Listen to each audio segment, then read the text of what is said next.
soyez agréable aux frères et sœurs de demeurer ensemble dans la maison du roi de gloire. Alléluia.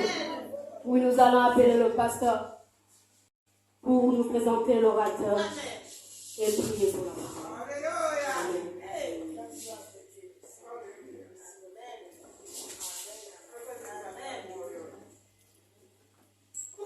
Nous inclinons nos têtes dans la prière.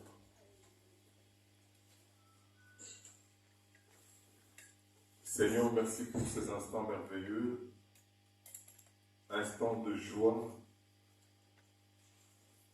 instants importants où tu voudrais t'adresser particulièrement à chacun, chacune d'entre nous, au travers de ta parole. N'est-il pas écrit que tu envoyas ta parole et ta parole les guérit? Telle est notre prière en ces instants, que ta parole guérisse chacun d'entre nous. Qu'elle trouve la place convenable en chacun de nous. Nous voulons faire taire en ce lieu toute autre voix qui n'est pas ta voix, et cela au nom de Jésus-Christ. Il est écrit, soumettez-vous à Dieu, et Satan se soumettra à vous. Pendant ces instants d'écoute, nous nous soumettons totalement à toi, avec la foi et la conviction profonde que Satan est soumis pendant ces instants. Règne au nom de Jésus-Christ, notre Sauveur et Seigneur. Nous t'avons ainsi prié et ensemble nous disons Amen. Amen. Gloire à Dieu, nous nous mettons debout. Nous nous mettons tous debout. Merci pour ceux qui ont loué le Seigneur debout. Les autres ont pensé qu'on peut le louer assis. Mais à la prochaine, quand vous louez, c'est mieux que votre corps l'exprime. On ne loue pas assis. Et je vois que certains n'ont même pas transpiré alors qu'il fait très chaud dans la salle. Amen. Pendant que le prédicateur approche, nous acclamons le Seigneur et c'est l'homme de Dieu, le pasteur Laurent Otema. Pendant qu'il s'approche, nous acclamons le Seigneur.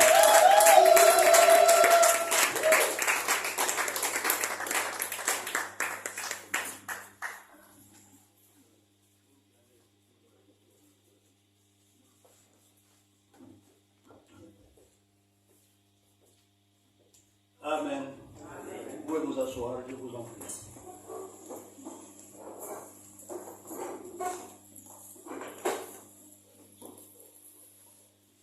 Je vous salue tous au nom de notre Seigneur Jésus-Christ. Soyez bénis, soyez dans la paix. Bien-aimés dans le Seigneur, 2023, dans notre église, la louange, c'était proclamer l'année de triomphe et d'allégresse.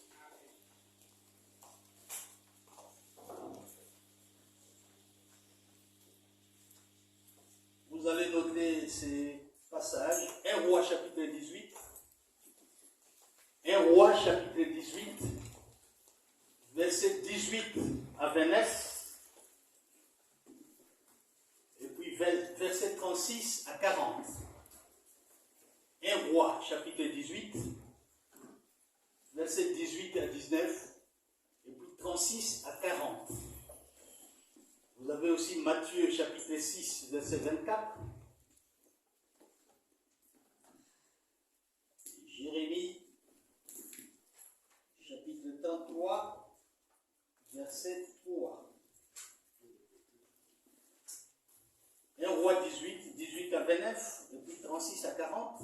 Matthieu 6, 24, et puis Jérémie 33, verset 3. Le texte est quand même long. 1 Roi 18, à partir du verset 18, la Bible nous dit, Élie répondit, je ne trouble pas Israël, au contraire, c'est toi et la famille, et ta famille, qui le faites. Puisque vous avez abandonné les commandements de l'Éternel et que tu as suivi les Baals. Fais maintenant rassembler tout Israël vers moi, au mont Carmel, avec les 450 prophètes de Baal et les 400 prophètes d'Astarté qui mangent à la table de Jézabel. Vous allez lire ça chez vous, sinon c'est trop long. Nous allons continuer. Merci. Vous pouvez vous asseoir. Le thème de notre message, c'est le secret pour triompher. Cette année 2023 était proclamée l'année de triomphe. Et il faut que nous connaissions les secrets pour pouvoir triompher. C'est ça le thème, les secrets pour triompher.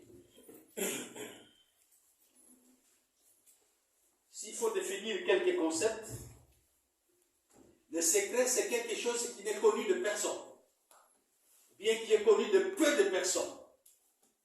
Je peux connaître un problème seul, c'est un secret pour moi. Je vais partager le problème avec un frère ou une soeur, c'est un secret parce que tout le monde ne connaît pas. Donc, un secret, c'est quelque chose qui n'est connu de personne ou de peu de personnes seulement. C'est un secret. Lorsqu'on divulgue, lorsque tout le monde le connaît, ce n'est plus un secret. Vous avez le triomphe. C'est avoir une victoire éclatante. Une victoire qui est remportée, une victoire qu'on ne négocie pas. Une victoire non négociable. On ne négocie pas avec son ennemi. Et quand on parle de victoire, de triomphe, c'est qu'il y a eu confrontation, il y a eu affrontement. Il y a la guerre, il y a des protagonistes et des antagonistes qui se battent. Et le plus fort gagne. Alors, triompher, c'est avoir une victoire éclatante, remporter une grande victoire. Une victoire absolue et non négociable. On ne négocie pas. Et puis vous avez l'allégresse. C'est une joie vive, une grande joie, qui d'ordinaire se manifeste publiquement. Et le triomphe est lié à l'allégresse. Donc l'allégresse, c'est une joie qui se manifeste publiquement. Tout le monde voit que ce monsieur, cette femme, ce frère, cette sœur est dans la joie, il est dans l'allégresse. Et ça se manifeste publiquement. Et nous disons que le triomphe est lié à l'allégresse. Donc, quand on a triomphé, on a vaincu, on a gagné, on est dans la joie. Ce n'est pas possible qu'on puisse gagner un combat, une victoire, et qu'on ne soit pas dans la joie, qu'on ne manifeste pas publiquement sa joie. Non. Alors, le triomphe, la victoire est liée à l'allégresse, à la joie.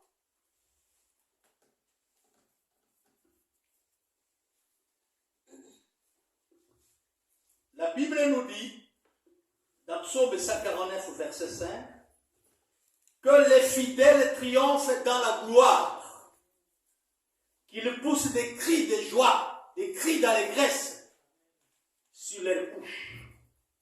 Triomphe, gloire, joie, allégresse. Ces trois choses-là marchent ensemble aussi. Quand on a triomphé, on a vaincu, on est dans la gloire, dans la joie.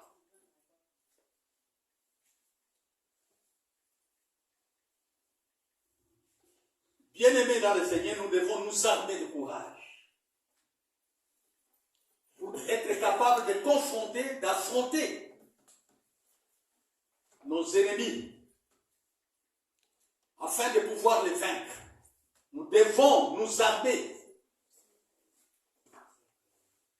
de ce courage-là pour pouvoir les affronter où qu'ils soient. quel que soit leur nombre, nous devons les affronter afin de les vaincre et de triompher. Mais la victoire, nous devons savoir que la guerre est en différé. La guerre a déjà eu lieu, le combat a déjà eu lieu. Et c'est pourquoi nous disons, la guerre est en différé. La guerre a eu lieu depuis 2000 ans sur la croix. Et notre Seigneur Jésus-Christ a remporté la victoire. Et cette victoire, nous l'avons. Nous l'avons déjà. Nous marchons dans la victoire. Nous vivons dans la victoire. Parce que nous l'avons déjà acquise depuis la croix de Golgotha. Donc la victoire a déjà été décidée par notre Seigneur.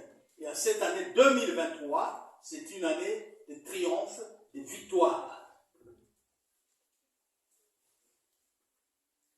Mon frère et ma soeur, Israël était divisé en deux royaumes, deux parties.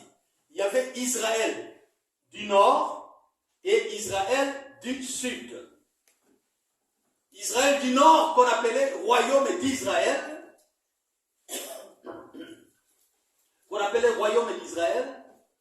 avec comme capitale la Samarie.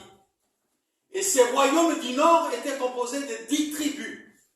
Israël était composé de 12 tribus dans son ensemble. Mais le royaume du nord, avec la capitale comme Samarie, le royaume du nord était composé de 10 tribus. Et le royaume du sud, qu'on appelle le royaume de Juda, avec Israël et Jérusalem comme capitale, était composé de 2 tribus. Et dans le royaume du nord, avec Samarie comme capitale, dans ces royaumes-là, il y avait un roi avec sa femme. La femme s'appelait Jézabel et le mari s'appelait Akab. Akab était le roi du royaume du nord.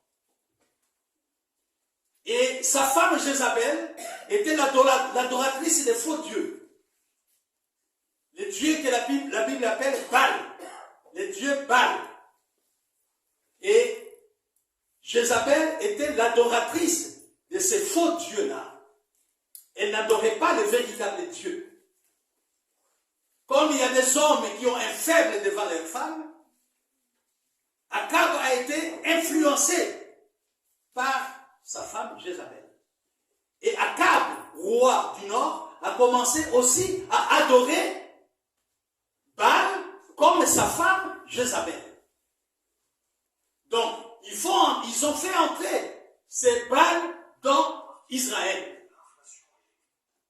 Alors, ils ont commencé à adorer ces faux dieux-là. Donc, Akab, sa femme Jézabel, et tous ceux qui habitaient le royaume du Nord n'étaient pas fidèles à Dieu. Mais lorsque vous sondez les Écritures, Israël n'avait pas totalement rejeté le Seigneur. Ils n'ont pas rejeté totalement, c'est ce que les Écritures disent. Mais ils voulaient tout simplement prendre le culte de l'Éternel et l'associer au culte de Baal, de faux dieux. Mais ils n'avaient pas rejeté complètement le Seigneur. Quand vous sondez les Écritures, c'est comme ça. Alors, ils ont fait entrer dans cette partie d'Israël ces faux dieux, Baal. Et les deux royaumes ne s'aimaient pas. Le royaume du nord et le royaume du sud ne s'entendaient pas. Il y avait toujours des confrontations entre les deux royaumes. Il y avait toujours, la guerre était permanente. Les conflits étaient permanents. Ils vivaient toujours à couteau tiré. Ils ne s'entendaient pas. Chaque fois, c'était les conflits. Parce qu'ils étaient déjà divisés. Et Akab était roi dans le royaume du nord. Comme nous l'avons dit. Les deux, avec Akab et sa femme, étaient des adorateurs de Baal. Donc ils n'étaient pas fidèles à Dieu. D'où l'échec de Akab. Et je dirais même l'échec de et Akab et de sa femme Jézabel. Il n'était pas fidèle à Dieu. Nous devons savoir que Dieu est le maître de temps et de circonstances. Au moment où Akab a été choisi comme roi du royaume du Nord, c'est à ce moment-là que Dieu va choisir Élie comme prophète de l'Éternel dans le royaume du Nord. Donc Akab et Élie ne s'entendaient pas. Ils ne pouvaient pas se voir. Et Abdias, qui était un serviteur de Dieu aussi, un véritable serviteur de Dieu, lorsque Élie l'a rencontré, Élie a demandé à Abdias d'aller dire à Akab que Élie est là, dans le royaume du Nord. Abdias dit, qu'est-ce que je fais pour que tu puisses m'envoyer moi chez cet homme-là? Il va me tuer. C'est toujours dans 1 Roi chapitre 18, à partir de quoi, de verset 16, 17, vous pouvez laisser lire. Il dit, mais vous m'envoyez chez cet homme-là, je ne peux pas. Il dit, allez. Donc, Akab ne pouvait pas rencontrer Élie. Et lorsqu'ils se sont vus, et c'est là où Akab, je crois dans 1 Roi 18, à partir de verset.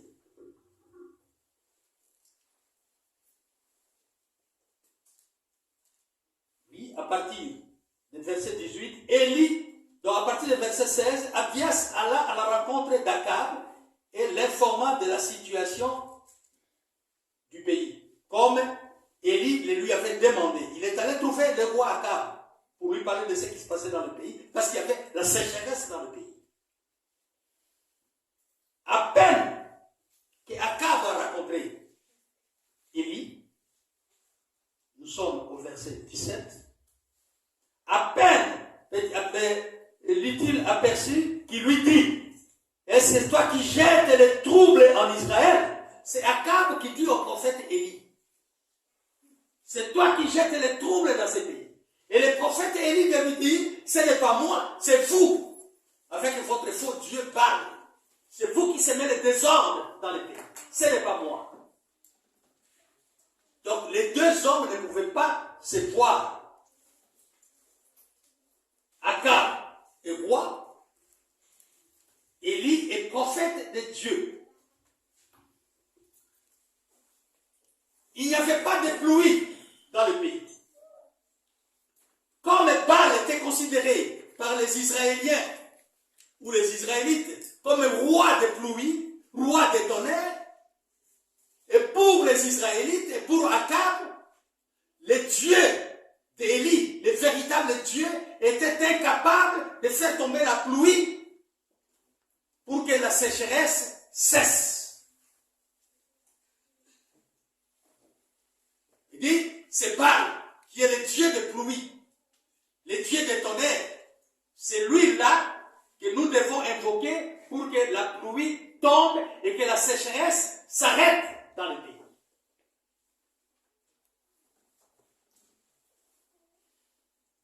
Élie va lui dire, faire dans la colère, Élie va lui dire, invoque ton Dieu. Mais moi, Élie, serviteur du Dieu vivant, je te dis, invoque ton Dieu pour que la pluie tombe. Parce que pour vous, les Israélites, vous dites que vous croyez que mon Dieu était capable de faire tomber la pluie pour mettre fin à la sécheresse.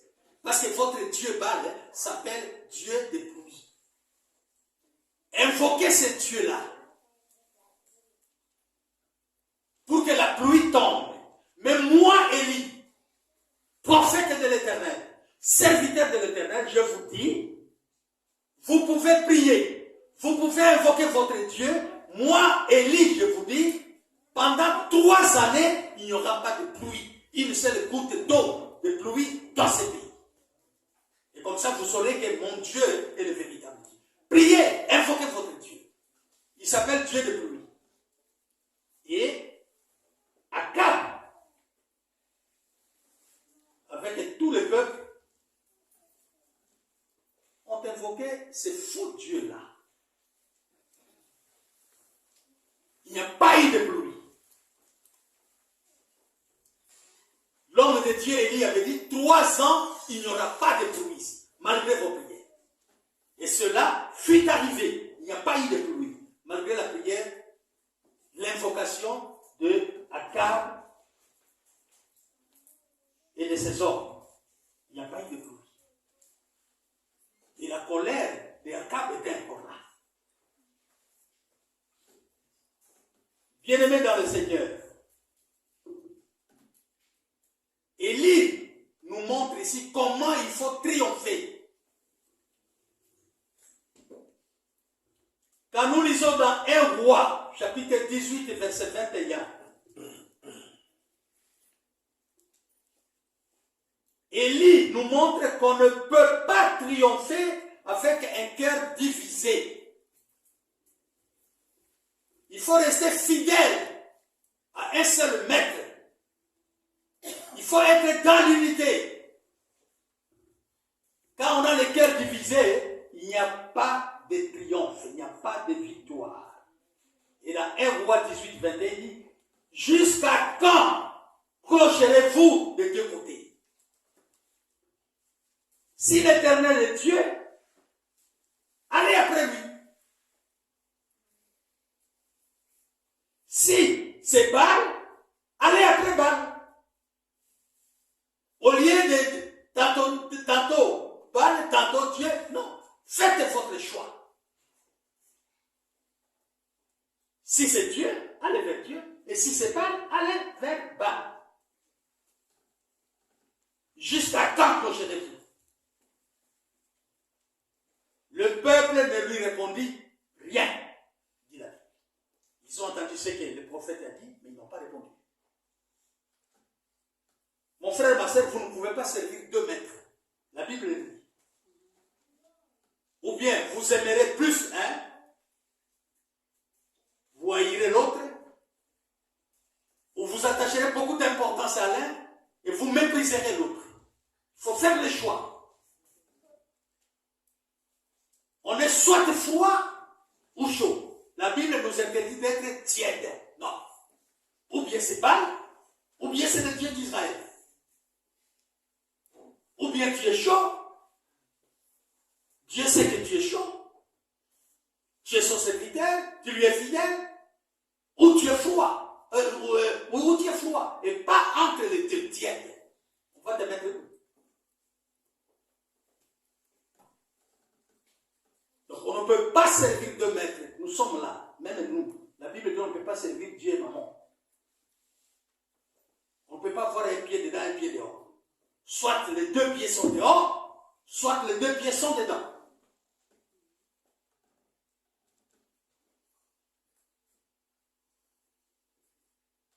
Ce matin, mon frère et ma soeur, Dieu nous donne le secret pour triompher comme Élie l'a fait au mont Carmel. Il nous donne ce secret. Élie, l'homme juste, l'homme fidèle, a prouvé à Baal et à ses adeptes, à ses adorateurs, que le véritable Dieu est là. Et moi, Élie, je suis fidèle à ce véritable Dieu d'Israël. Bien-aimés dans le Seigneur, nous prions le vrai Dieu. Il ne faut pas mélanger les choses.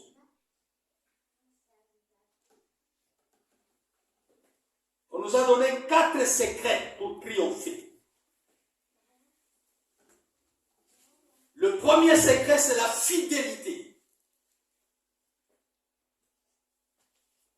Dieu n'abandonne jamais ceux qui lui sont fidèles. Quand tu es fidèle à Dieu, quelle que soit la situation devant laquelle tu vas te trouver, Dieu n'abandonne jamais ceux qui lui sont fidèles. Parce que lui-même est fidèle.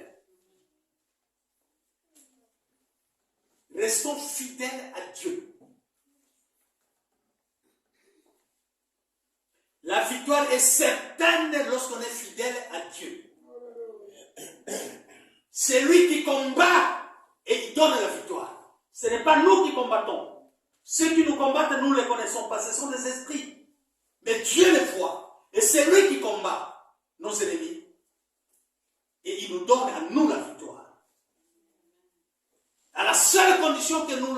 fidèle. Et Élie a prouvé sa fidélité envers ce Dieu d'Israël. La victoire est certaine quand on est fidèle à Dieu. Ce n'est pas nous qui combattons, comme je l'ai dit, mais c'est Dieu qui combat pour nous et il nous donne la victoire. Nous devons rester fidèles, bien-aimés, j'insiste. Nous devons rester fidèles à Dieu afin de pouvoir combattre nos ennemis et les vaincre. Et triompher d'eux. Élie l'a prouvé, Élie est resté fidèle. Face aux 850 prophètes. 450 prophètes de Baal et 400 prophètes d'Astarté, Akab et tous les autres infidèles là qui l'ont entouré. Élie est resté fidèle à ce Dieu qu'il a toujours servi. Il a prouvé à Akab et aux autres que moi je sers un véritable Dieu. Et nous verrons dans son intervention qu'est-ce qui va se passer. Et dans l'intervention des autres, qu'est-ce qui va se passer? Donc, restons fidèles.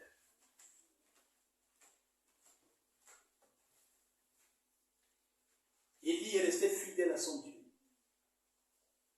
Malgré la présence de ces rois qui ne voulaient pas de lui.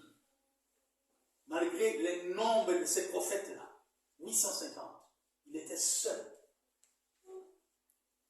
Il est resté fidèle à Dieu.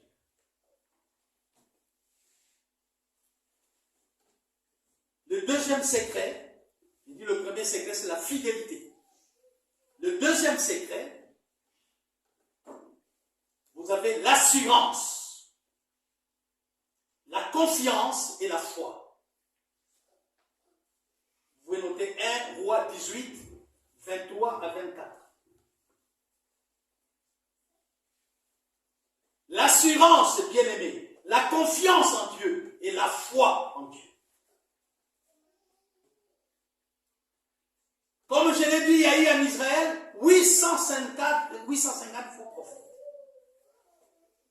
Les 850 prophètes n'étaient pas restés fidèles à Dieu. Mais quelle folie spirituelle! La folie spirituelle d'Élie. Comme je l'ai dit, face à tous ces gens-là, il est resté égal à lui-même. Élie n'a pas bronché, Élie n'a pas eu peur face à ces faux prophètes et à un roi qui cherchait sa peau. Tous se rassemblaient autour de lui, au mont Carmel. Le mont Carmel où l'autel de Dieu a été détruit, où on faisait le sacrifice à Dieu, l'Holocauste. L'autel symbolise Dieu. Et les pierres utilisées pour construire l'autel symbolisent les fidèles. Et cet autel était au mont Carmel. Et cet autel a été détruit par les adorateurs de Baal. Et c'est pourquoi Élie leur avait demandé de monter au mont Carmel parce qu'il avait l'intention de rebâtir cet autel qui était détruit. Il n'y a pas de triomphe si l'autel n'est pas reconstruit. L'autel qui a été détruit, si cet autel n'est pas rebâti, il n'y a pas de triomphe. Parce qu'il n'y a plus de Dieu. Les fidèles ne sont pas là. Alors il faut rebâtir cet autel, la présence de Dieu sera là. Et quand vous priez, vous invoquez Dieu, Dieu vous écoutera. Et c'est ce qu'Élie voulait faire. Et cet autel a été détruit.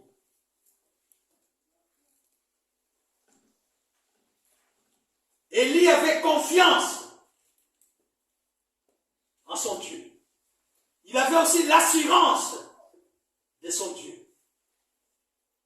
Il avait foi en ses dieux. Il est resté fidèle à ses dieux. Il était sûr de son Dieu. Il avait la confiance en son Dieu. Il dit, invoquez le nom de votre Dieu. Et moi, j'invoquerai le nom de l'Éternel, mon Dieu. 1 Roi 18, 24. Il était sûr de son Dieu. Invoquez votre Dieu, en qui vous croyez. Moi, j'invoquerai le mien, en qui je crois. Et nous verrons. Donc, il était sûr de son Dieu. Il a fait confiance à son Dieu. Que mon Dieu ne va pas me rejeter, m'abandonner, ne va pas me trahir.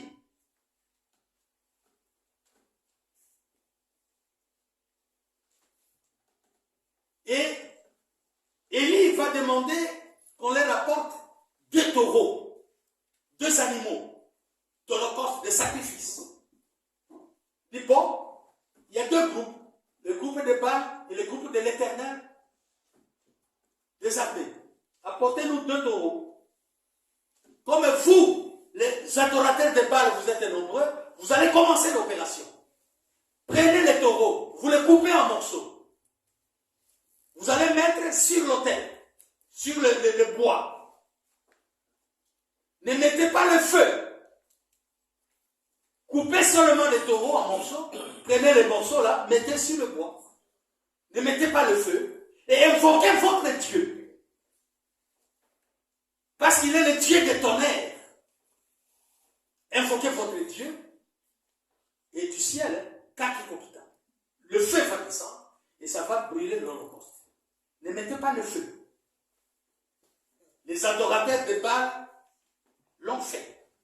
Ils ont découpé les taureaux, ils ont mis les bois, ils ont rangé les bois, ils ont pris les morceaux de viande, ils ont mis sur le bois. Et l'homme de Dieu dit, ne mettez pas le feu. Ils ont commencé à invoquer leur Dieu. La Bible dit depuis le matin jusqu'à midi. Ils ont invoqué Baal pour que le feu descende, pour que tous ceux qui étaient là sachent que c'est Baal le véritable Dieu. Ils ont invoqué, ils ont crié. Jusqu'à midi, ils n'ont pas eu une réponse de leur Dieu. Le feu n'est pas descendu du ciel. Élie, pour se moquer d'eux, Élie va leur dire, criez encore très fort. Peut-être votre Dieu dort. Peut-être votre Dieu est en voyage. Peut-être votre Dieu est aux toilettes en train de se soulager. Criez fort. Criez. C'est dans la moquerie. C'était un grand moqueur. Faites-le. Ils attendront. Ils écouteront. Ils ont crié. Ils ont crié. Il n'y a pas eu de réponse. Et lorsque nous lisons 1 Roi 18, 30 à 39, vint le tour d'Élie. Vous avez déjà commencé. Il n'y a pas eu de réponse de la part de Dieu, votre Dieu. Mais moi maintenant, Élie, je vais invoquer mon Dieu. Élie, serviteur fidèle, serviteur confiant. Je vais invoquer maintenant mon Dieu. Il va prendre 12 pierres. Il va rétablir l'autel. Il va prendre 12 pierres qui symbolisent les 12 tribus d'Israël. Il va prendre les 12 pierres et il va les mettre là. Israël était divisé. Il y avait 10 au nord, 2 au sud. Élie, par ses gestes, voulait rétablir l'unité, mettre fin au conflit qui opposait le royaume du Nord au royaume du Sud. Il met les 12 pierres ensemble, qui représentent les 12 tribus d'Israël. Contrairement à ceux qui étaient avant, 10 au-dessus, au nord, et 2 en bas, au sud. Il met les 12 pierres ensemble pour rebâtir l'autel, au mont Carmel, où l'autel était détruit. Il dit aujourd'hui, je mets fin aux conflits qui vous ont toujours opposés. Je mets fin aujourd'hui. Il a mis les 12 pierres. Il a mis du bois. Il a pris aussi les taureaux. Il a coupé les taureaux en morceaux. Il a mis sur le bois. Il a demandé que tout autour de l'autel, qu'on creuse et tout, des rigoles partout, et qu'on remplisse ces rigoles d'eau. Moto et résiste à la maïté. Quand il y a le feu, on vient avec l'eau le feu s'éteint.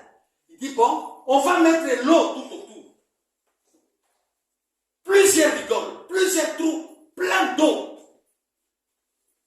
Et on va voir.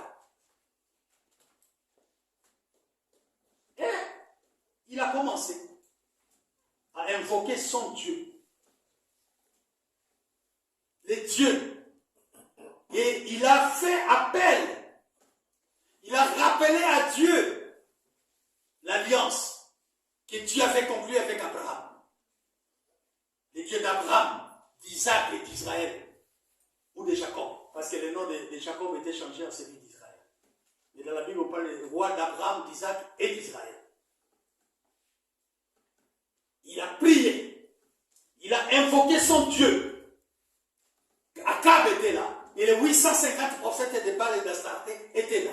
Il dit, mais ce type est fou. Oui, il était fou spirituellement. Il a invoqué son Dieu. Et la Bible nous dit, le feu est descendu du ciel. Le feu a consumé les morceaux de viande. Ça montre que Dieu a accepté et il a mangé cette viande-là. Le feu est descendu, consumé tous les morceaux de viande qui étaient sur le bois, sur l'autel. La Bible dit, les pierres, le bois consumé, la terre consumée, même l'eau qu'on a mise tout autour était absorbée par le feu. Et les 850 prophètes étaient là, Akab était là, et ils ont fini par dire, oui, c'est l'Éternel qui est Dieu. Ils ont fini par croire. Les gens qui cherchent les miracles d'abord avant de croire. Mais nous croyons en Dieu. Les miracles suivent la foi.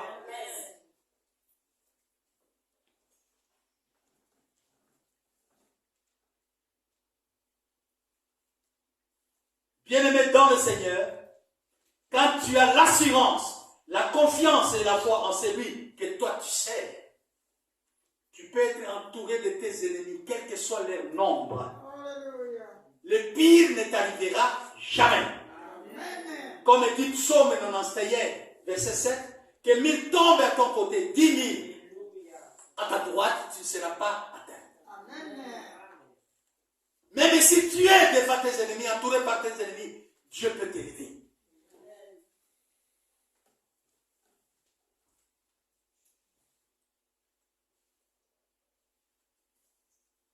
Élie avait l'assurance, il avait la confiance, il avait la foi en son Dieu.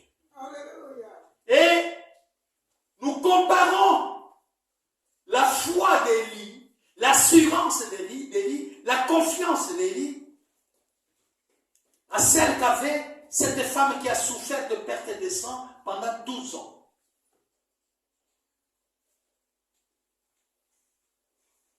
Matthieu chapitre 9 à partir du verset 20.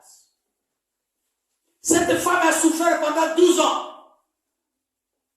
Si elle était mariée, le divorce était sûr. Si elle était célibataire, elle allait mourir dans son célibat. Pendant 12 ans dans cet état. Elle était partout. Elle a été voir tous les médecins, tous les gynécologues. La réponse était la même. Cette maladie est incurable, inguérissable. On ne peut pas guérir. Et cette femme avait perdu confiance en tout le monde. Elle n'avait plus confiance en personne. Et elle se promenait avec son sang qui coulait. Mais elle avait foi. Elle était confiante en Dieu. Elle n'avait plus... Elle faisait confiance à personne. Sauf à une seule personne, à Jésus-Christ. Et elle savait très bien que dans son état où elle était déclarée impure, elle ne pouvait pas se mettre ensemble avec les gens. Une femme dans cet état ne pouvait pas entrer dans l'église de Dieu. C'était, on remarque que tu es dans cet état et on te lapide, c'était la peine de mort.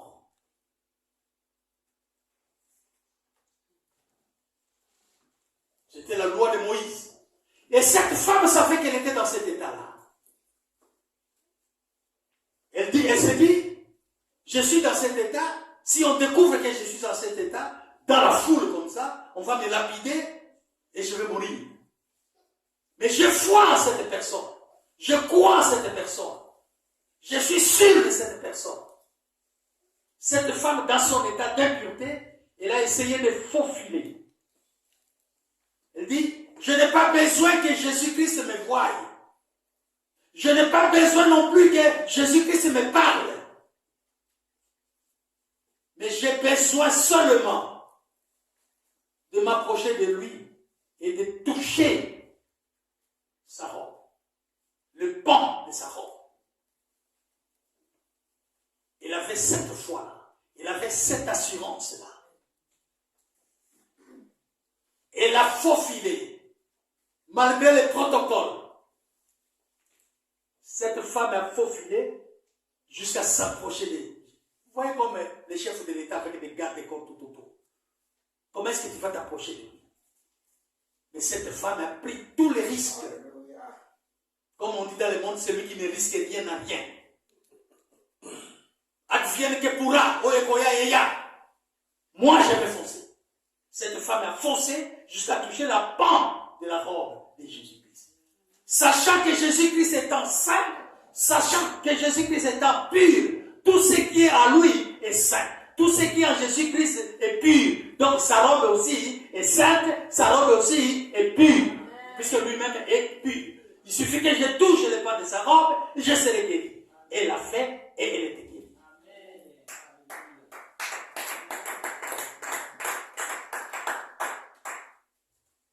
Bien-aimé dans le Seigneur, il faut avoir la foi en Dieu. Il faut marcher dans la foi. Cette femme a mis en marche sa foi et elle fut guérie. Elle était sûre de son Dieu. Elle avait confiance en ce Dieu-là.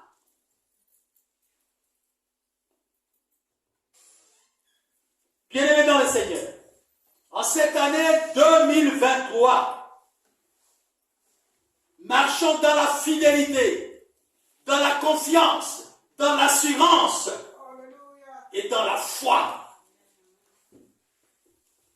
Car les grandes choses vont bientôt commencer.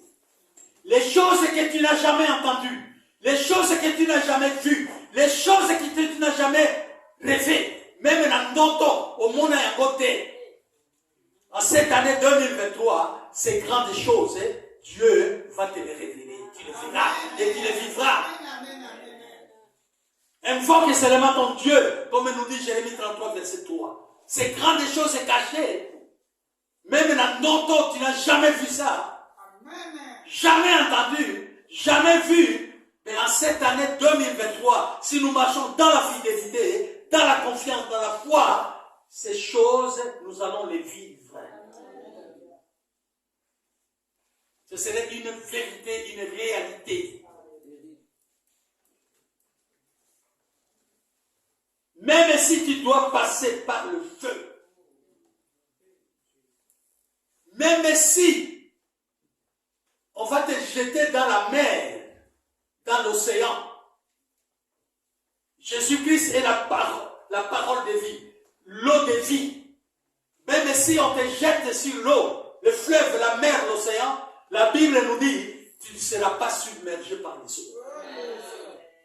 Même si on te jette dans les flammes de feu, Jésus-Christ est le feu dévorant. Tu ne seras pas consumé par le feu. Quels que soient les problèmes que tu peux connaître dans ta vie, quelle que soit la situation devant laquelle tu vas te trouver, tu as Jésus-Christ en toi. En cette année 2023, changeons notre façon de servir Dieu. Je vous en prie et je vous en supplie même. Changeons notre manière d'aider et servir Dieu. Nous témoignerons un jour. Même un tas de coups filobi, vous qui laisserez, vous témoignerez.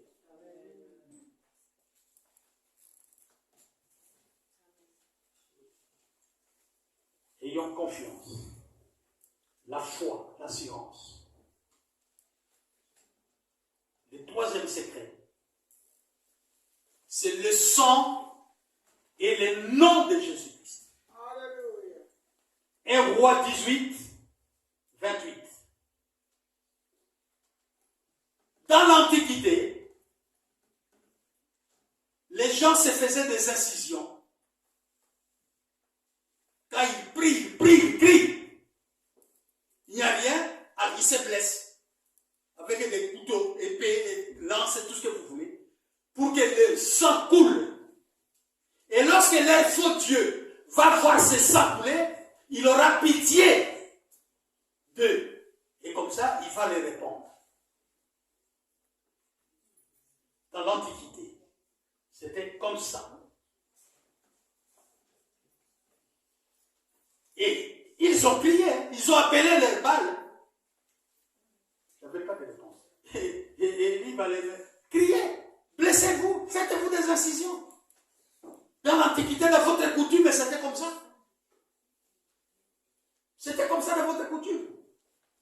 Et c'est Moïse qui a aboli cette loi dans Lévitique, chapitre 19, verset 28. Que Moïse a mis fin à cette pratique-là.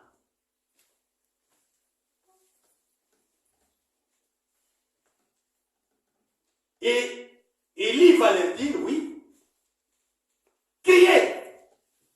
Élie va les pousser à se blesser, selon leur propre coutume, dans 1 Roi 18, 28, dans leur coutume. Ils se sont blessés. Le sang a coulé. Ils ont invoqué le nom de Baal. Baal a vu le sang couler. Baal a entendu son nom sortir de leur bouche. Mais la Bible nous dit qu'il n'y a pas eu de réponse.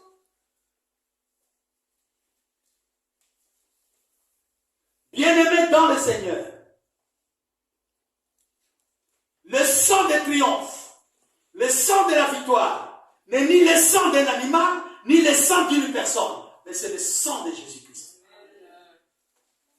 C'est le sang qui donne la victoire. Et ce sang a déjà coulé, c'est pourquoi nous disons, la victoire, nous l'avons déjà.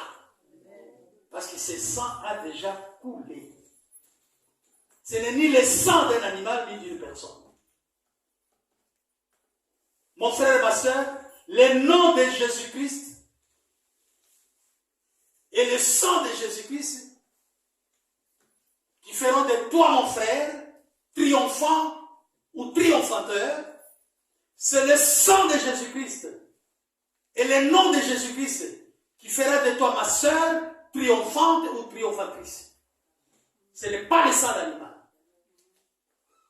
C'est le sang de Jésus-Christ et le nom de Jésus-Christ qui feront de nous des triomphants ou des triomphateurs. Des triomphateurs. Ce n'est pas le sang d'animal. Ce n'est pas un autre nom.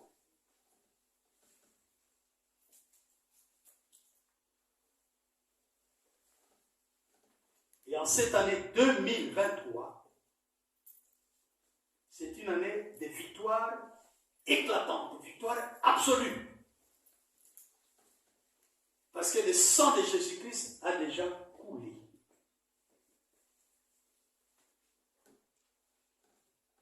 Jésus-Christ a reçu un nom qui est au-dessus de tous les noms, afin que les autres noms fléchissent leurs genoux devant le nom de Jésus-Christ.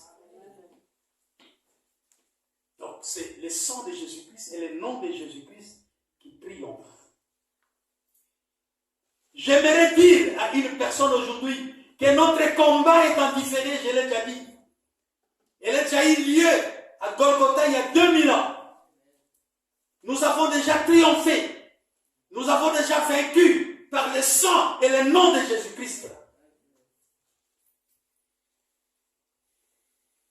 Car le sang de Jésus-Christ a déjà coulé et que Jésus-Christ a reçu le nom qui est au-dessus de tous les noms. Tous les autres noms fléchissent leurs genoux devant le nom de Jésus-Christ. J'aime toujours dire Jésus-Christ. Je ne vais pas m'arrêter à Jésus. Quand vous allez en Israël, au cimetière d'Israël, il y a 71 tombes avec le nom de Jésus. Jésus, Jésus. Ici, dans le monde, nous connaissons des gens qui ont porté le nom de Jésus. Mais jamais entendu quelqu'un qui porte le nom de Jésus-Christ. Moi, je fais toujours attention pour dire Jésus-Christ. Bon, il arrive de moi, je dis Jésus. Mais ayez la Bible dit Jésus-Christ. Il n'y a pas de Jésus-Christ.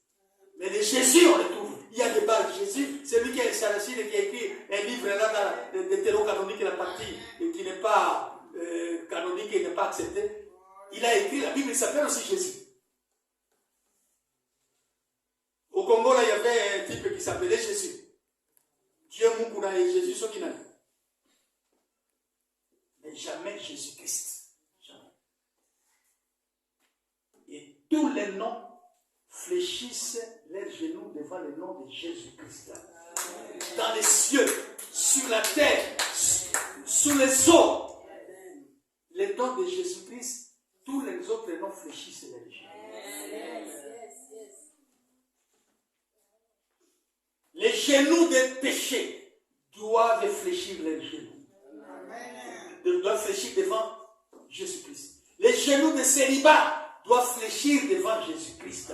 Les genoux de stérilité doivent fléchir devant Jésus-Christ. Les genoux de malédiction doivent fléchir devant Jésus-Christ. Les genoux de blocage doivent fléchir devant Jésus-Christ. Les genoux de pauvreté doivent fléchir devant Jésus-Christ. Les genoux de chômage doivent fléchir devant Jésus-Christ. Les genoux de limitation doivent fléchir devant Jésus-Christ. Les genoux de maladie, les genoux de la mort. Tous les genoux doivent fléchir devant Jésus-Christ.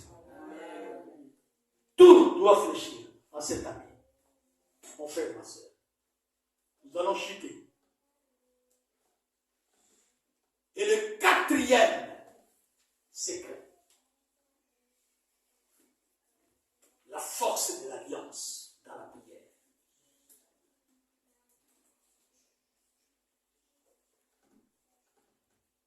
Quand l'autel, les lieux où l'holocauste, les sacrifices sont offerts à Dieu et détruits au mont Carmel, comme les prophètes de Baal l'ont fait, il faut d'abord commencer par rebâtir cet autel qui était détruit avant de faire quoi que ce soit. Pour être capable de triompher, pour être capable de vaincre, il faut que l'autel soit là. Parce que j'ai dit, l'holocauste symbolise Dieu et les pierres symbolisent les fidèles. Mais quand on a tout détruit, il n'y a plus rien. Dieu n'est plus là. Alors il faut d'abord rebâtir cet autel. Il n'y a pas de victoire tant que l'autel n'est pas rebâti, reconstruit. Et c'est ce qu'Élie a fait. Élie a commencé par rebâtir cet autel qui a été détruit.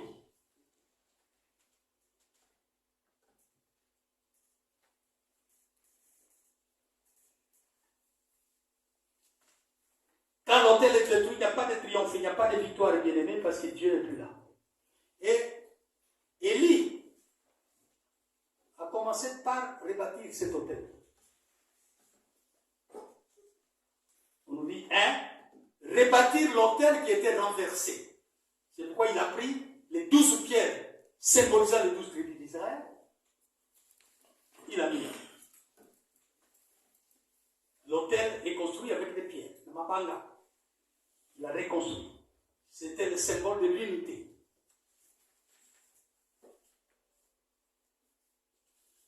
Il prend 12 pierres symbolisant les 12 tribus d'Israël, divisées en royaume du nord et en royaume du sud, pour en faire un seul royaume, l'unité.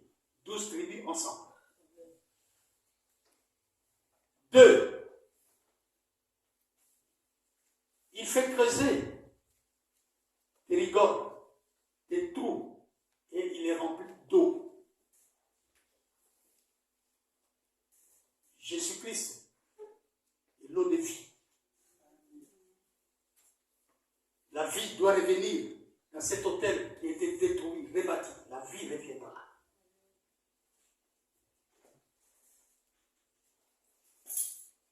Trois. Et ici, Élie va faire sa prière.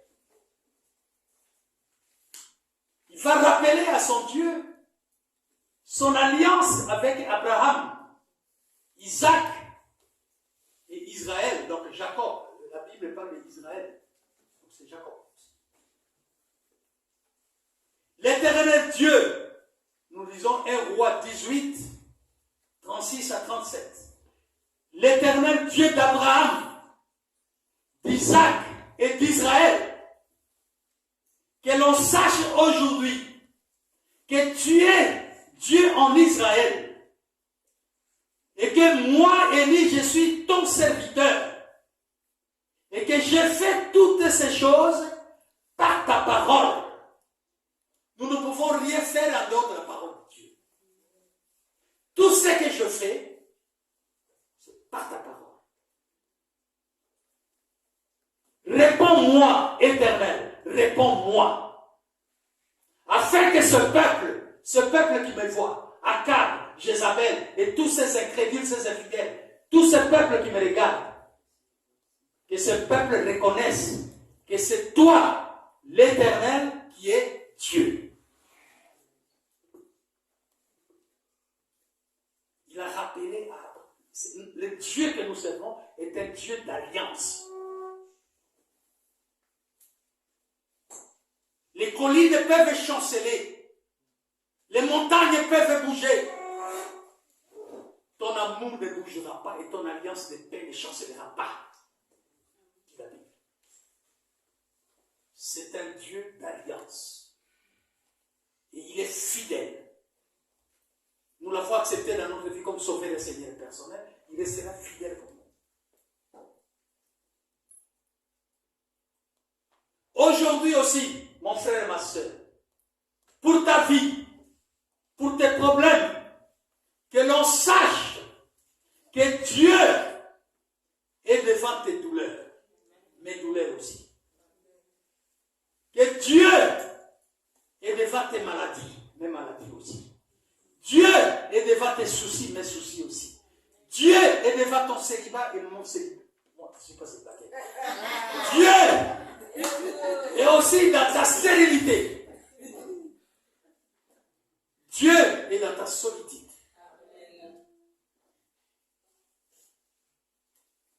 Aujourd'hui,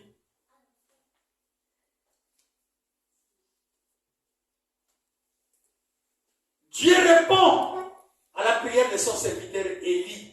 Le feu est tombé. Le feu a consumé tout. 1 Roi 18, 38 à 39.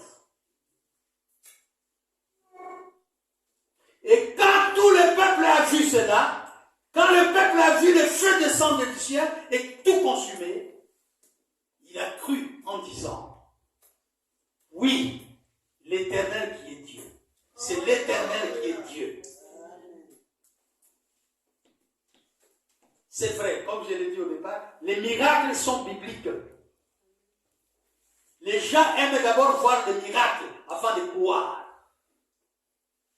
Mais nous soyons de ceux-là qui croient, qui marchent dans la foi, et les miracles vont suivre la foi. Et ils ont cru. Enfin. C'est le véritable Dieu. Nous perdons notre temps en évoquant ces balles-là. Ta victoire, mon frère, ta victoire, ma soeur, est question d'alliance avec ton Dieu. En cette année 2023, servons Dieu avec fidélité, assurance, confiance et foi. Car c'est lui qui a fait de toi, c'est lui qui a fait de moi, serviteur et servante.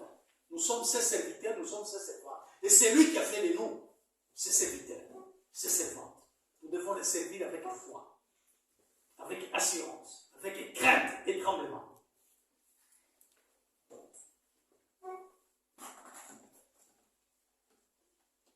Ce n'est pas aujourd'hui, nous sommes dans l'église, tel que nous sommes là. Et après, nous sommes ailleurs pour faire n'importe quoi. Et 5. Quand le feu est descendu, le feu a consumé, ces gens ont cru en ce Dieu-là qu'Élie servait au mont Carmel. Et il voulait fuir. Il dit, saisissez-les. Tous les 850 prophètes, qu'aucun d'eux ne s'échappe, qu'aucun d'eux ne fuit. Conduisez-les au torrent de Kizon. La sentence est déjà prononcée. Les sanctions sont déjà prises. Qu'aucun d'eux ne s'échappe. Conduisez-les au torrent de Kizon. Et on les a conduits au torrent de Kizon. Les 850 prophètes de Baal et d'Astarté. Et la Bible nous dit, on les a égorgés. Tous. Tous. 1 Roi 18, verset 40. Bien-aimés dans le Seigneur, cette année 2023 ne sert plus Dieu ou ne servons plus Dieu comme nous l'avons toujours servi. Comme je l'ai dit, dimanche, nous sommes à l'église. Mercredi et vendredi, nous sommes en ligne. Et les autres jours et les autres heures, nous sommes ailleurs.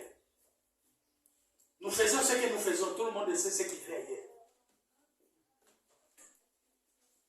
Nous sommes à l'église pour louer le véritable Dieu, servir le véritable Dieu.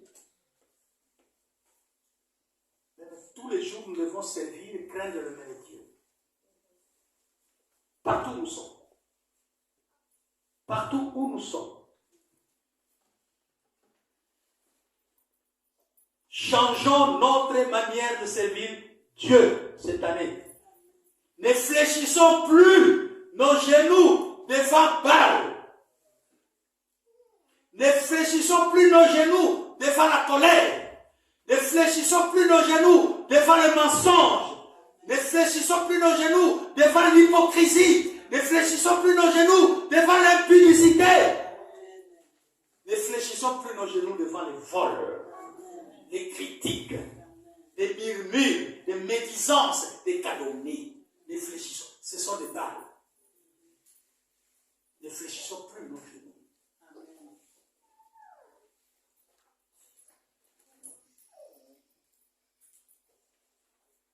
Ne fléchissons plus nos genoux, afin qu'on dise,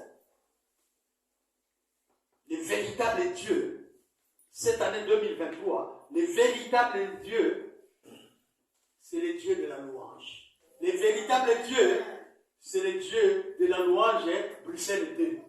Amen. Oui, Bruxelles 2, c'est quelle louange? Amen. Qu'on sache que le véritable Dieu est le Dieu de la louange, Bruxelles 2.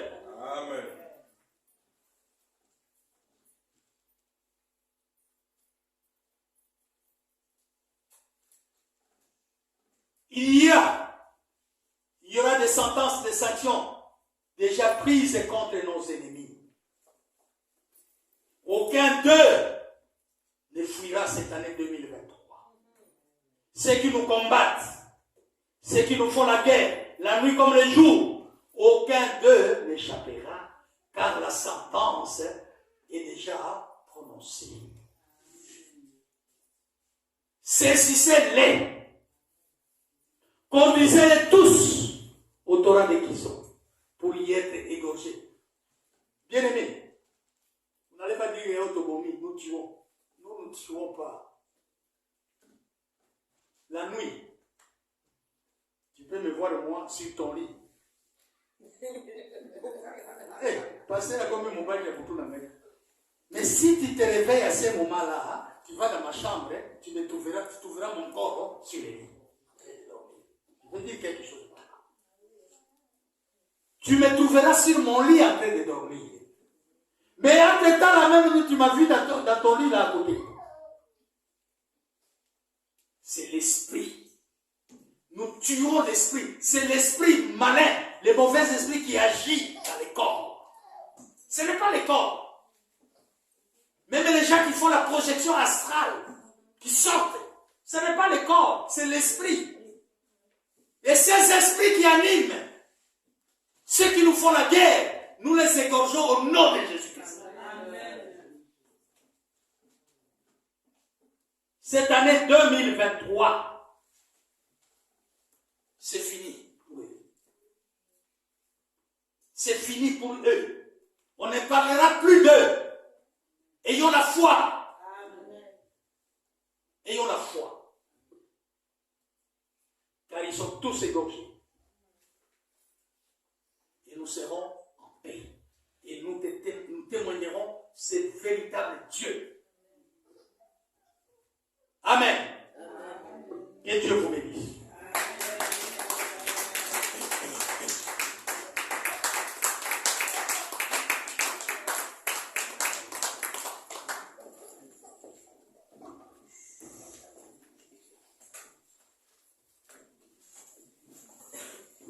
Le Dieu qui répondra par le feu, c'est celui-là, le véritable Dieu, nous nous lèverons.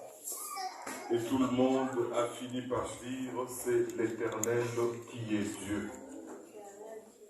C'est l'Éternel qui est Dieu. Est-ce que nous pouvons répéter ensemble, c'est l'Éternel qui est Dieu? C'est l'Éternel qui est Dieu. Bien-aimés, nous élevons nos voix et nous commençons à bénir le Seigneur pour cette parole qu'il a adressée à chacun d'entre nous. Nous avons compris les secrets pour notre triomphe cette année, la fidélité, l'assurance, la foi, le nom et le sang de Jésus-Christ, la force dans l'alliance, le service et la crainte de Dieu en toutes circonstances.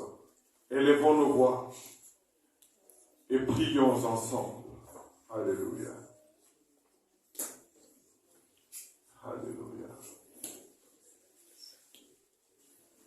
Merci parce que c'est toi l'Éternel qui est Dieu. Merci parce qu'en cette année de triomphe et d'allégresse, notre allégresse sera liée à la victoire que tu vas accorder à chacun d'entre nous. Merci parce que tu es le Dieu d'alliance. Le monde peut s'écrouler, mais ton alliance demeure. Alléluia.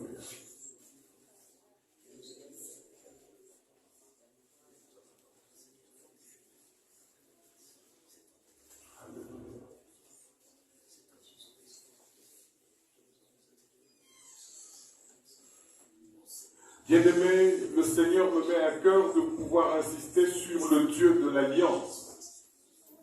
Nous allons nous souvenir de cette femme qu'on a appelée la veuve de Sarepta, qui a reçu le prophète Élie chez elle, envoyé de Dieu. Alors que la famine sévissait dans cette contrée, cette femme n'avait plus rien. Il ne lui restait qu'une poignée d'huile et un peu de farine pour survivre, pour préparer pour elle et son fils, et le lendemain, ils allaient attendre la mort.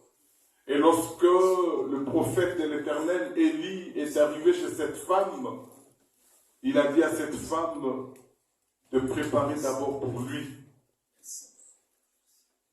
J'ai toujours imaginé si le prophète Élie vivait dans cette ville de Bruxelles ou dans notre temps, qu'est-ce que le monde aurait dit?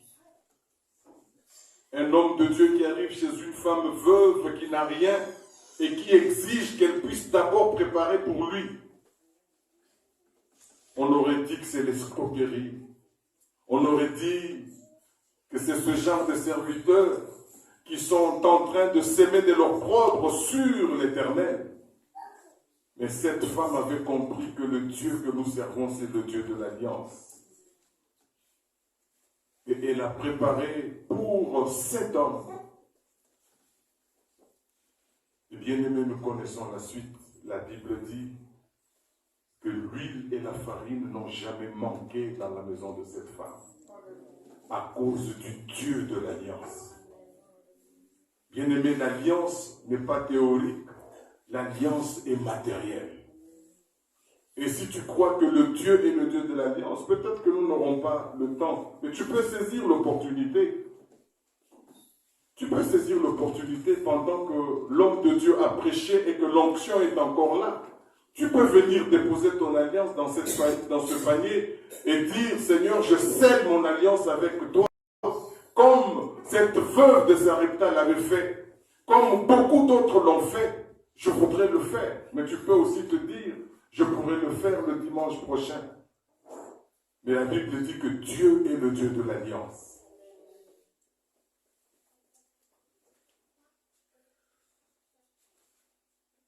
Dieu est fidèle, je le crois. Dieu est fidèle, je le crois. Par sa parole, il me conduit. Dieu est fidèle et je peux compter sur lui. Dieu est fidèle. Et nous pouvons compter sur lui. Dieu est fidèle et je peux compter sur lui. Année de triomphe, année d'allégresse.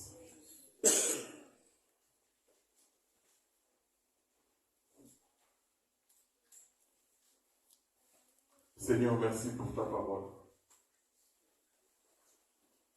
Merci parce que tu as touché chacun d'entre nous au travers de ta parole.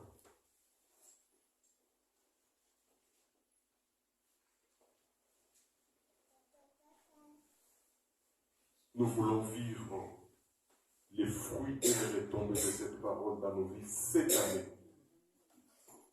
Pas l'année prochaine, mais cette année.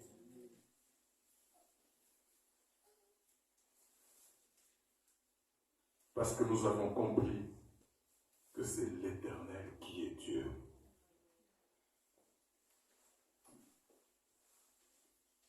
C'est dans le nom de Jésus-Christ, notre Sauveur et Seigneur, que nous t'avons ainsi prié. Amen. Amen, amen. Acclamons le Seigneur. Acclamons le Seigneur. C'est les moments des offrandes. C'est les moments de l'offrande. Amen. Voici, nous avons donné de dire de l'action de grâce, de l'offrande ainsi que celui de la sociale, pour que l'œuvre du Seigneur puisse avancer. Amen.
C'est ce qu'on nous a dit ici, parce que la joie est liée à la victoire, non? Amen.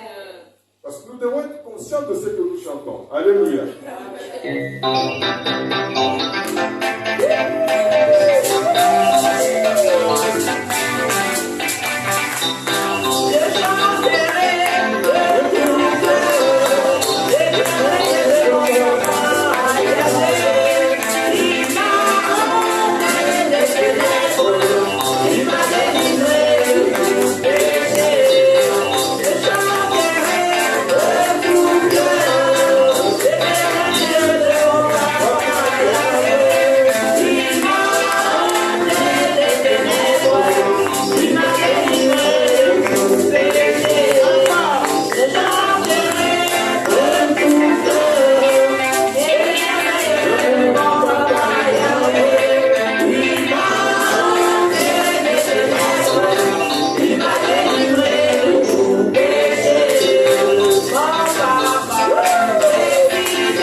Amen.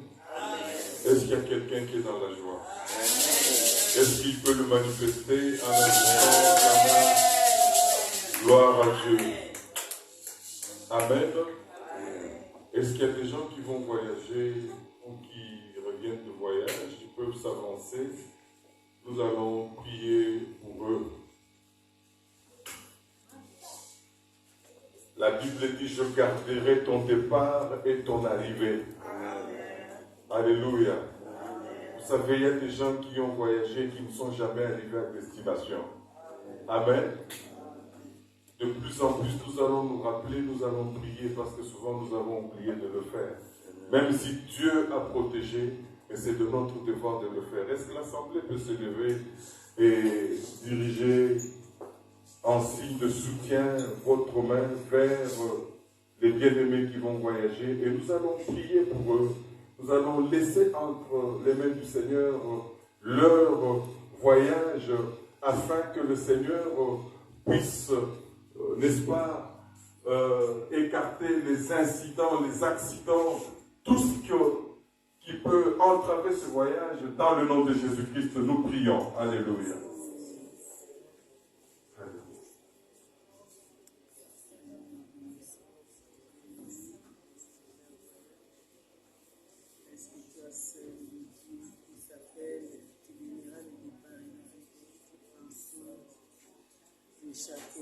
Seigneur notre Dieu, tes serviteurs sont là devant, agenouillés en signe de dépendance devant toi. Nous remettons entre tes mains, Seigneur notre Dieu, leur voyage. Tu as déclaré dans ta parole que tu garderas notre départ et tu garderas notre arrivée. C'est ce que nous voulons confesser, déclarer que leur départ et leur arrivée sont gardés par toi. Nous couvrons leur trajet de ton sang. Ils seront invisible aux yeux de Satan, l'ennemi, est visible à tes yeux. Merci parce que tu seras le conducteur, tu seras le pilote, tu seras le protecteur. Ton ange va camper autour d'eux et il va les arracher à tout danger. Et lorsque nous nous révérons, Seigneur notre Dieu, nous ne manquerons pas de bénir une fois de plus ton nom. C'est dans le nom de Jésus-Christ, notre Sauveur et Seigneur, que nous t'avons ainsi prié. Et avec toute l'assemblée, nous voulons te dire Amen. Gloire à Dieu. Merci.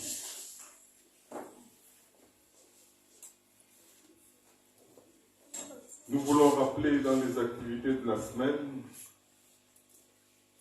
que lundi, il y a intercession et prière de cas de 18h à 19h15. Mercredi et vendredi, nous avons nos cultes en ligne. Mercredi, c'est particulièrement le culte de combat spirituel, 18h à 19h15. Et vendredi, c'est le culte des serviteurs, de 19h à 20h. Samedi, il y a répétition de la chorale, de 12h30 à 14h. Et dimanche, nous avons notre culte dominical, de 10h à 12h45. Amen. Amen.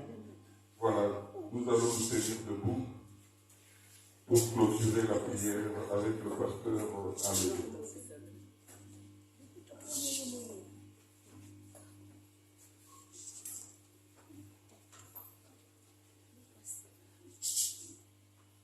Garde-moi, ô Seigneur, fidèle à toi.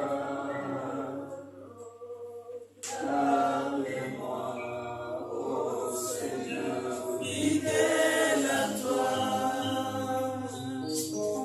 J'ai appris à remporter les victoires à gagner, ô Seigneur, garde-moi fidèle à toi. Merci, Père mon Dieu, pour ta présence pendant tous ces cultes. Merci pour l'interpellation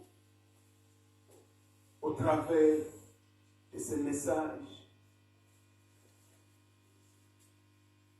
Car Élie avait demandé au peuple d'Israël, pourquoi dansez-vous tantôt d'un côté, tantôt de l'autre? Pourquoi sautez-vous tantôt d'un côté, tantôt à l'autre?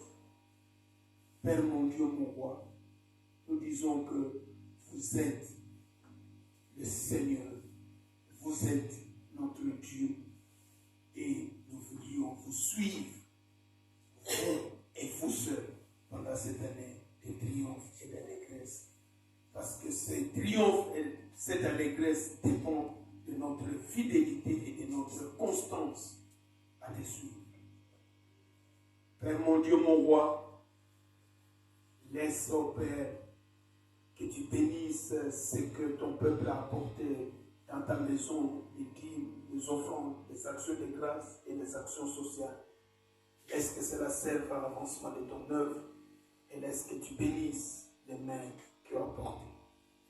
Laisse que tu bénisses aussi ceux qui n'ont pas apporté afin qu'ils puissent apporter dans les prochaines occasions. Tu es Dieu et tu les resteras jamais. Nous te présentons cette semaine qui commence, une semaine qui commence dans les triomphes, une semaine qui commence dans l'allégresse. Laisse que tu nous accompagnes tout au long de cette semaine. Manifeste-toi abondamment.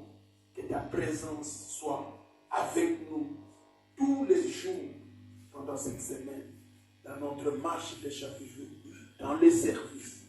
Tu es Dieu et tu ne resteras jamais. Que ta gloire nous couvre et que ta main puissante soit sur nous. Et laisse, Père, mon Dieu, mon roi, que tu tournes un regard favorable à tes serviteurs. Nous avons ainsi prié au nom de notre serviteur, au nom de notre Seigneur Jésus-Christ. Amen. Amen. Est-ce qu'il y a quelqu'un qui est venu ici pour la première Amen. fois. Sœur Yohan, c'est de toi qu'on est en train de parler. Ici, pas encore. Lève-toi, on va te recevoir. Et nous sommes dans la joie de recevoir aussi Papa Mouraï que le Seigneur a relevé. Il va se tenir debout et nous allons bénir encore le Seigneur. Gloire à Dieu. Hein, Papa Yohan, c'est la première fois que tu entres dans cette salle. Et nous sommes dans la joie. Dans l'allégresse. Et n'habite pas le maître ici, il est juste à côté. Est-ce que nous sommes dans la joie? Amen. Nous allons le manifester, mais c'est vrai que le culte est fini. Manifestons-la en approchant là où elle est. Mayangi menakala kuna. Mayangi menakala kuna. Oh mayangi oh mayangi menakala kuna. Oh mayangi oh mayangi menakala kuna. Oh misengo menakala kuna. Oh misengo menakala kuna.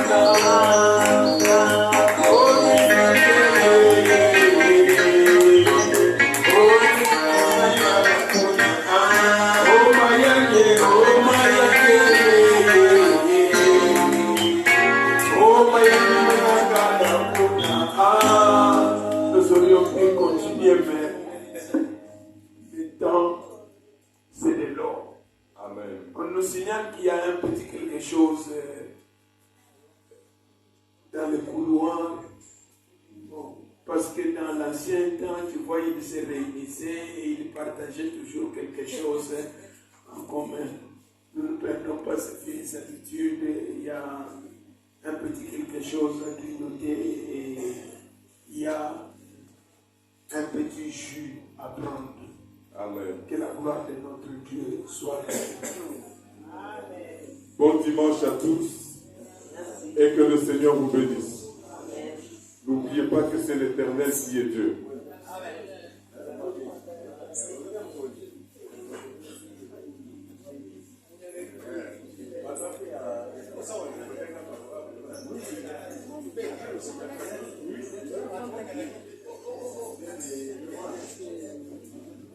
Tu as mis là-bas? J'ai besoin. Allô? Allô?